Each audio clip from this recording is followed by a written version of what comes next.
අද වෙද්දි ලෝකයේ පවතින්නේ ඉතාමත් අස්ථාවර අවධියක. බොහෝ දෙනෙක් හිතන්නේ ලෝක යුද්ධය කියන්නේ ඉතිහාස පොත්වලට විතරක් සීමා වුණු දෙයක් කියලායි. හැබැයි භූදේශපාලනික විචාරකයෝ කියන්නේ මේ ගැන වෙනස්ම කතාවක්.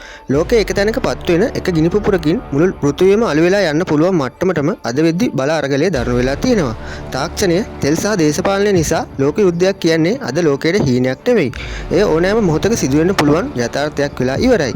එවැනි තත්වයකදී මුලින්ම අනතුරට ලක් වෙන, එහෙම නැත්නම් ලෝක යුද්ධයකදී මුලින්ම රතුවෙලි පත්වෙන්න පුළුවන් ප්‍රධාන කලාප පහක් ලෝක සිතියම තුළ පවතිනවා. අද අපි කතා කරන්නේ ලෝක යුද්ධයක් ආවොත් මුලින්ම ගිනි ඇවිලෙන්නේ කොහෙද සහ ඒ රටවල් ලෝකයට මේ තරම් වැදගත් වෙන්නේ ඇයි කියලායි. අමතක නොකර රාස්මාවත සබ්ස්ක්‍රයිබ් කරලා එකතු වෙන්න කියලා මතක් කරන ගමන් රැඳෙන්න කියලා අදත් ආරාධනා කරනවා මේ වීඩියෝයේ අවසාන තත්පරය වෙනකම්ම.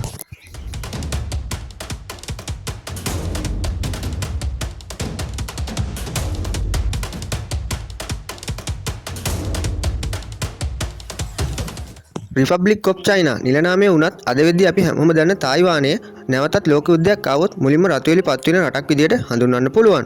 තායිවානය පිහිටා තියෙන්නේ පැසිෆික් සාගරයේ ඉතාමත් වැදගත් ස්ථානයක නිසා චීනයට පැසිෆික් සාගරයට කෙලින්ම ඇතුල් වෙන්න තියෙන ප්‍රධානම බාධකය තායිවානයයි. තායිවානය චීනය සතු වුණොතින් ඇමරිකාවේ මිත්‍ර රටවල් වන ජපානය සහ පිලිපීනයට එල්ල වෙන තර්ජන දැඩි වෙනවා. ඒ නිසා ඇමරිකාවට තායිවානය කියන්නේ නොගිලෙන ගුවන් යානා වාහක නෞකාවක් වගේ තැනක්. 1940 දශකයේ චීනයේ ඇති වුණු සිවිල් යුද්ධය හේතුවෙන් තායිවාන දූපත චීනයෙන් වෙන් වෙනවා. අද වෙනකොට ඔවුන්ට තමන්ගේම ආණ්ඩුවක්, හමුදාවක්, මුදල් ඒකකයක් සහ ගුවන් ගමන් බලපත්‍රයක් තිබුණත් චීනය තායිවානය ඔවුන්ගේ කොටසක් බව සලකලා තායිවාන දූපත චීනය සතු කරගන්න මාන බලන් ඉන්නවා. චීන වගේ මහා බලවතෙක් සමග ඍජුවම සටන් කරනවා වෙනුවට තායිවානය කුඩා රටක් වුණත් ඔවුන් විශාල චීනයට එරෙහිව සූදානම් වෙන අපූර්ව ක්‍රමයක් පවතිනවා. ලෝකයේ චිප් නිෂ්පාදනයෙන් වැඩි ප්‍රමාණයක් සිදු කරන රට තායිවානය නිසා තායිවානයට එල්ල වෙන සුළු බලපෑමක් වුණත් මුළු ලෝකයේම ස්මාර්ට්ෆෝන්, පරිගණක සහ රථවාහන නිෂ්පාදනය නතර වීමට හේතුවක් වෙන්න පුළුවන්. ලෝකයටම තාක්ෂණයට අවශ්‍ය චිප් නිෂ්පාදනයට බාධා එල්ල වුණොතින් ඒ මුළු ලෝකයේම තාක්ෂණය අඩාල වෙන්න දරුණු විදියටම බලපානවා. මේ කාරණාව ආර්ථික වශයෙන් ලෝකයටම බලපාන රතුවෙලියක් බවට උදාහරණයක් විදියට දක්වන්න පුළුවන්. ඒ වගේම තමයි චීනය සහ ඇමරිකාව අතර පවතින බල අරගලයේ ප්‍රධාන කේන්ද්‍රස්ථානයත් තායිවානයයි. චීනය තායිවානයේ බලහත්කාරයෙන් ලබා ගැනීමට උත්සාහ කළොතින් ඇමරිකාව එයට මැදිහත් වෙන්න විශාල සම්භාවිතාවක් පවතිනවා. එහෙම අවස්ථාවක් උදා වුණොත් යුද්ධයක මුල් වෙඩිමුරය තායිවානයෙන් ඇසෙන්න බොහෝ දුරට ඉඩකඩ පවතිනවා. යම් හේකින් තායිවාන දූපත විනාශ වුණොතින් මුළු ලෝකයේම තාක්ෂණය අඩාල වෙන බව චීනය දැනටම දන්න නිසාම එය අත්පත් කරගන්න බැරි වුණොතින් චීනය එය සම්පූර්ණයෙන්ම විනාශ කරන්න ඉඩකඩ පවතිනවා. ඒ හේතු කාරණා හින්දාම තායිවානය ආරක්ෂා කරන්න ලෝකයේම උත්සාහ කරන්නේ ඇයි කියලා මේ කාරණා වලින් ඔයාලට පැහැදිලි වෙන්න ඇති. පෝලන්තය කියන්නේ යුරෝපයේ තියෙන ඉතාමත් වැදගත් වගේම අවදානම් සහගත රාජ්‍යයක් විදියට හඳුන්වන්න පුළුවන්. ලෝක යුද්ධයක් ගැන කතා කරද්දී පෝලන්තයේ රතුවෙලියක් වෙන්න ප්‍රධාන හේතු කිහිපයක්ම පවතිනවා. ඇත්තටම පෝලන්තය කියන්නේ නේටෝ සංවිධානයේ ප්‍රබල සමාජිකයෙක්. නේටෝ ගිවිසුමේ 5 වෙනි වගන්තියට අනුව පෝලන්තයට යම් රටක් පහර දුන්නොත් ඒ මුළු නේටෝ සංවිධානයේටම සරලවම කිව්වොත් ඇමරිකාව, එංගලන්තය, ප්‍රංශය ඇතුළු රටවල් 30කට වඩා වැඩි ගණනකට එල්ල කරපු ප්‍රහාරයක් විදියට සලකනවා. එහෙම වුණොත් ඒ හැම රටකටම යුද්ධයට එන්න සිදු වෙනවා. ඒ හේතුව නිසාම පෝලන්තය කියන්නේ ලෝක යුද්ධයක් ඇවිලෙන්න පුළුවන් සූතිකාගාරයක් විදියට දක්වන්න පුළුවන්. ඒ වගේම පෝලන්තය පිහිටා තියෙන්නේ යුක්‍රේනයට ආසන්නයෙන්ම නිසා යුක්‍රේනයට අවශ්‍ය ආයුධ සහ උදව් වැඩිපුරම පෝලන්ත සීමාව හරහා සිදු වෙනවා. රුසියාව මේ සැපයුම් මාර්ගවලට පහර දෙන්න උත්සාහ කළොත් වැරදීමකින් හෝ පෝලන්ත භූමියට මිසයිලයක් පතිත වුණොතින් ඒ ලෝක යුද්ධයක ආරම්භයක් වෙන්න විශාල ඉඩකඩක් පවතිනවා.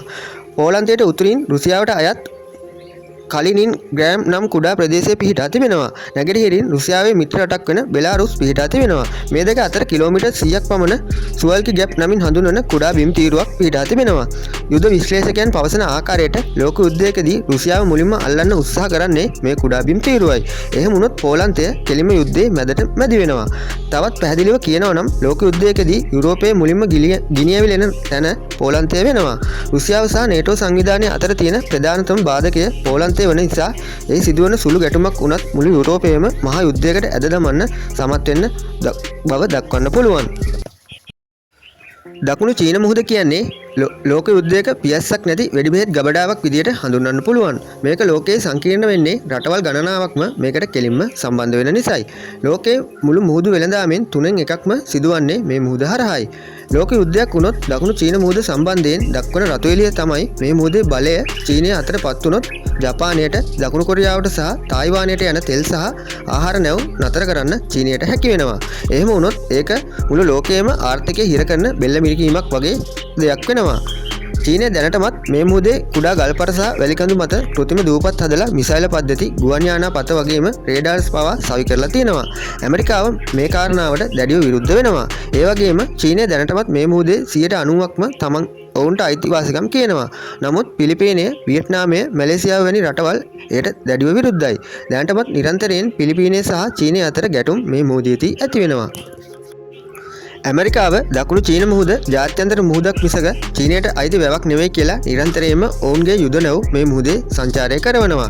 යම් හේතුවකින් මේ මුහුදු කලාපයේ ඇමරිකානු නැවක් සහ චීන නැවක් අතර සුළු වැරදීමක් හෝ ගැටුමක් සිදු වුණොතින් ඒක මුළු ලෝකයේම ගිනි තියන්න පුළුවන් මහා යුද්ධයකට පාර කපන්න ලොකු හේතුවක් වෙනවා.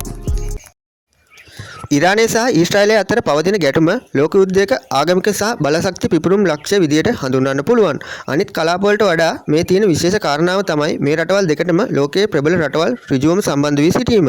අද වෙද්දී මේ රටවල් අතර යුද්ධය ලෝකේ පුරාම කතාබහට ලක්වන නිසා ඒ ගැන වැඩිදුර විස්තර ඉදිරිපත් කරන්න අවශ්‍ය වෙන්නේ නැහැ. නමුත් මේ යුද්ධය නිසා ඊශ්‍රායලය වැඩකට නැති වුණත් ඉරානය ලෝකයට විශාල වශයෙන් වැදගත් වෙනවා. මැද පෙරදිග කලාපයේ තෙල් ප්‍රවාහනය කරන ප්‍රධානතම මාවත හෝමුස් සමුද්‍ර සන්ධිය ඉරානය වසා දැම්මොත් ලෝකයට අත්වෙන ඉරණම මේ වෙද්දී අමුතුවෙන් කියන්න ඕන දෙයක් නෙමෙයි. දකුණු කොරියාව කියන්නේ ලෝක යුද්ධයකදී පෙරමුණු දෙකකින් තර්ජනයට ලක්විය හැකි ඉතාමත් අසිරු තත්වයක තියෙන රටක් විදියට හඳුන්වන්න පුළුවන්. දකුණු කොරියාවට ආසන්න උතුරු කොරියාව සතුව දකුණු කොරියාවේ ඕනෑම තැනකට තප්පර ගණනකින් ළඟා විය හැකි කෙටිදුර මිසයිල් දහස් ගණනක් පවතිනවා. ඇත්තටම ඒක දකුණු කොරියාවේ ආරක්ෂාවට විශාල රතු එළියක් විදියට හඳුන්වන්න පුළුවන්. ඒ වගේම දකුණු කොරියාවේ ඇමරිකානු සෙබළුන් 28000කට වඩා පිරිසක් ස්ථිරවම රඳවා සිටිනවා. යම් හේතුවකින් චීනය සහ ඇමරිකාව අතර යුද්ධයක් ඇවිලුනොතින් චීනය මුලින්ම ආසියාවේ තියෙන ඇමරිකානු කඳවුරු ඉලක්ක කරලා පහර දෙනවා. ඒ හේතුව නිසාම දකුණු කොරියාව ඉබේම යුද්ධයේ කේන්ද්‍රස්ථානයක් බවට පත් වෙනවා. තායිවානය වගේම දකුණු කොරියාවත් ලෝකයේ ප්‍රබලම Samsung, LG, Hyundai වගේ තාක්ෂණික සමාගම් වල නිවහනයි. යුද්ධයක් නිසා දකුණු කොරියාවේ කර්මාන්ත ශාලා අඩපණ වුණොත් මුළු ලෝකයේම ඉලෙක්ට්‍රොනික භාණ්ඩ මිල ඉහළ ගිහින් ලෝක වෙළඳ පොලේ අර්බුදයකට ලක් වෙන්න බොහෝ ඉඩකඩ පවතිනවා. දකුණු කොරියාවේ වෙළඳ සහකරු චීනය වුණත් ඔවුන්ගේ ආරක්ෂක සහකරු ඇමරිකාවයි. ලෝක යුද්ධයක් ආවොතින් මේ දෙපැත්තම සමබර කර ගැනීමට දකුණු කොරියාවට ඉතාමත් අසීරු වෙනවා. චීනය තායිවානය ආක්‍රමණය කළත් ඇමරිකාව දකුණු කොරියාවේ සිටින තම හමුදාව ඒ සඳහා යොදා ගන්න උත්සාහ ගනීවි. එහෙම වුණොත් චීනය සහ දකුණු කොරියාව අතර ඍජු ගැටුමක් ඇතිවීමේ විශාල අවදානමක් පවතිනවා. මේ කියපු කාරණා හේතුවෙන්ම දකුණු කොරියාවත් ලෝකයේ රතු එළි කලාපයට අයත් රටක් බවට ඔයාට පැහැදිලි වෙන්න ඇති. අද අපි කතා කරපු මේ රටවල් පහම ලෝකයේ පැවැත්මට තීරණාත්මක බලපෑමක් සිදු කරනවා. තායිවානයේ චිප් නිෂ්පාදනයේ සිටම මැද පෙරදිග තෙල් සම්පත දක්වාම මේ හැම දෙයක්ම අපේ එදිනදා ජීවිතයට කෙලින්ම සම්බන්ධයි. යුද්ධයක් කියන්නේ කිසිම කෙනෙක් ජයග්‍රහණය කරන දෙයක් නෙමෙයි. හැබැයි මේ රතු එළි ගැන අවබෝධයෙන් ඉන්න එක ලෝකයේ හෙට දවස ගැන තීරණය කරන්න අපිට උදව් වෙනවා. ඔයා හිතන විදිහට මේ රටවල් පහෙන් වැඩිපුරම අවදානම් සාගත රට මොකද්ද? පහලින් කමෙන්ට් කරගෙන යන්න. මේ වගේ ලෝකයේ රහස් තොරතුරු දැනගන්න අපේ රහස් මාවත YouTube නාලිකාව subscribe කරලා එකතු වෙන්න කියන ගමන් අද මේ වීඩියෝ එකෙන් සමුගන්නවා. ඔයාලා හැමෝටම සුබ දවසක්.